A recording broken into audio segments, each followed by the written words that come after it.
Yo, what's up? It's your boy back with another one, and today we're gonna talk about budgeting. Let's go.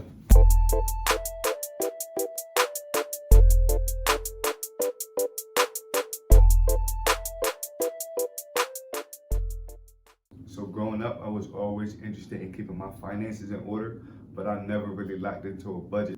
I used to just keep track of my expenses and my debts. I never kept track of what was coming in, so I wasn't really making an effective budget. It wasn't until recently that I learned how to actually make an effective budget, and this is how I do it. Take some time out of your day before the month begins and write down your incomes and expenses.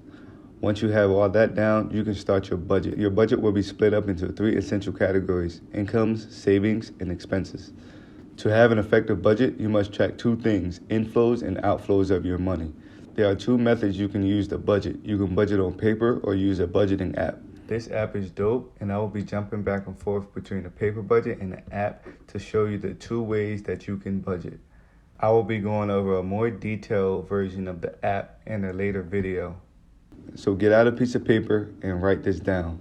So at the top of the page, put your expected incomes for the month. This doesn't have to mean an exact number, but ballpark what you think you'll get. For example, if you're expecting 4 checks that month, I want you to write them down separately and then add them up after the last check. This will show you how much money you have to fund all of your expenses. Ideally, this category will be more than your expenses. But if there is a case where your expenses are more than your incomes, start cutting back on your expenses.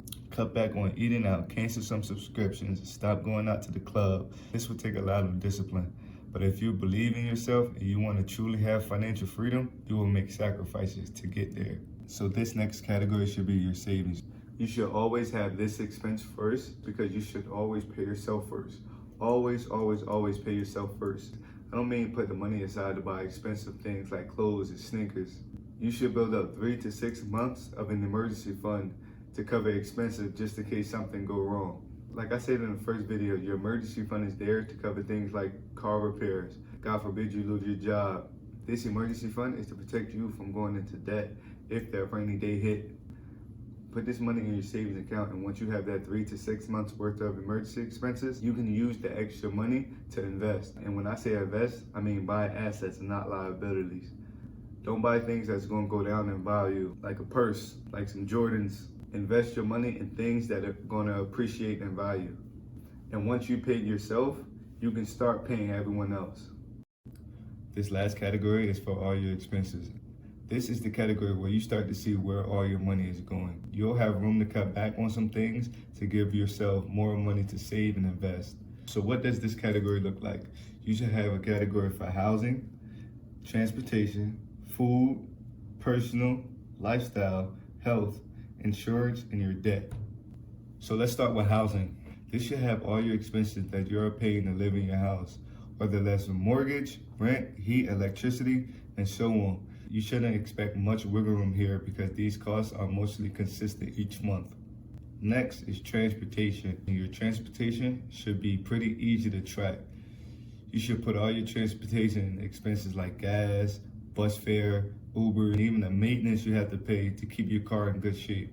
And if you're like me, you wash your car once a week, so if you can try to cut back on that, you can save yourself some money. After transportation, we have your food. This will probably be the most flexible of your expenses.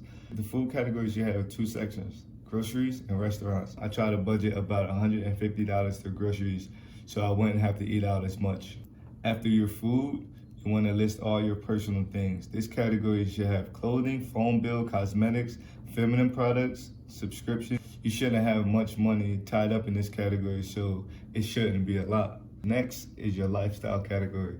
This should have childcare, entertainment, and miscellaneous expenses. The last 2 of these expenses should be flexible because you control how much money you're spending on entertainment and miscellaneous things. So prepare to cut some of these things out. These next 2 categories kind of go hand in hand. One is health and the other one is insurance. So in your health category, this should simply be money you're spending, like to go to doctor visits. This doesn't happen each month, so you shouldn't have to worry too much about it. And what's tied into health is your insurance. The 2 main insurances are health and auto insurance. So this amount should be pretty consistent every month. Your last category is the biggest category for most people. Debt should have all your credit cards, car notes, student loans, medical bills, and any other debt that you might have.